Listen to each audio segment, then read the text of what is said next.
अगर उस शाम कोई अलार्म बज गया होता तो शायद 59 जिंदगियां यूं धुएं में घुटकर ना जाती। 13 जून साल 1997 की वो गर्म शाम दिल्ली के ग्रीन पार्क में मौजूद उपहार सिनेमा देशभक्ति की तालियों से गूंज रहा था। जेपी दत्ता की बॉर्डर का पहला शो। बालकनी में 302 लोग, कुछ कॉलेज के, कुछ परिवार के और कुछ महज सिनेमा के दीवाने। जैसे ही स्क्रीन पर संदेशे आते हैं बजा, हॉल भावनाओं से भर गया। लेकिन किसी को नहीं पता था कि बेसमेंट में रखे ट्रांसफार्मर में आग लग चुकी थी। धुआं धीरे धीरे ऊपर चढ़ा, फर्स्ट फ्लोर को निगलने लगा। तभी लाइट चली गई। हॉल में अंधेरा और घबराहट फैल गया। लोग चीखते भागते दरवाजे की ओर दौड़े, लेकिन इमरजेंसी एग्जिट लॉक था। अंदर ऑडियो चलता रहा, बाहर सिस्टम सोता रहा। कोई गेट नहीं खुला, कोई चेतावनी नहीं दी गई और बस कुछ ही मिनटों में हंसी चीख में बदलने लगी। यह हादसा नहीं था, यह सिस्टम की लापरवाही का जनाजा था। सोचिए, एक मामूली शॉर्ट सर्किट कैसे एक वीआईपी थिएटर को कब्रगाह में बदल सकता है। सुबह सुबह बेसमेंट के ट्रांसफार्मर में शॉर्ट सर्किट हुआ और Delhi electricity supply unit DESU ने बिना परवाह किए जुगाड़ से काम चला लिया। जिस क्रिम्पिंग मशीन की जरूरत थी वो मंगाई ही नहीं गई थी।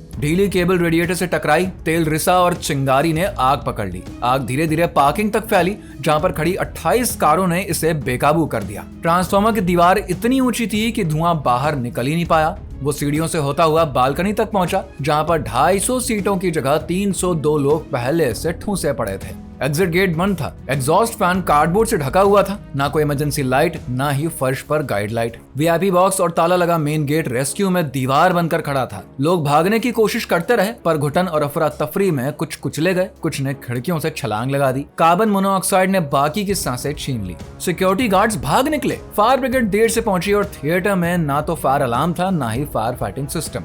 नतीजा 59 मौतें, जिनमें 23 मासूम बच्चे थे और एक तो सिर्फ 1 महीने का बच्चा। दिल्ली उस दिन दहल उठी जब उपहार सिनेमा अग्निकांड ने 59 जिंदगियों को निगल लिया। मगर असली सदमा तो तब लगा जब जांच में खुलासा हुआ कि थिएटर में तो बुनियादी सुरक्षा इंतजाम थे ही नहीं। दुकानों की वजह से इमरजेंसी डोर ब्लॉक हो गए थे और DESU ने बिजली के मेंटेनेंस में घोर लापरवाही बरती थी। मैनेजरों को आग लगने की जानकारी पहले ही मिल चुकी थी, लेकिन उन्होंने थिएटर खाली कराने की कोशिश नहीं करी। इसी हादसे में अपने 2 बच्चे उन्नति और उज्जवल को खो चुकी नीलम कृष्णमूर्ति ने AVUT यानी कि association of the victims of उपहार ट्रेजेडी की स्थापना करी और इंसाफ की लड़ाई शुरू करी। 3 जुलाई 1997 की रिपोर्ट में असल बंधु दिल्ली विद्युत आपूर्ति उपक्रम DESU, fire department, Delhi police और म्युनिसिपल कॉर्पोरेशन को दोषी ठहराया गया। CBI ने 16 लोगों पर चार्जशीट दाखिल करी। साल 2007 में असल बंधुओं को 2 साल की सजा मिली, जो कि हाई कोर्ट में 1 साल रह गई। सुप्रीम कोर्ट ने 2015 में सजा माफ कर दी और सिर्फ जुर्माना लगाया। AVUT ने 59 मासूम जानों के लिए 25 करोड़ का मुआवजा मांगा।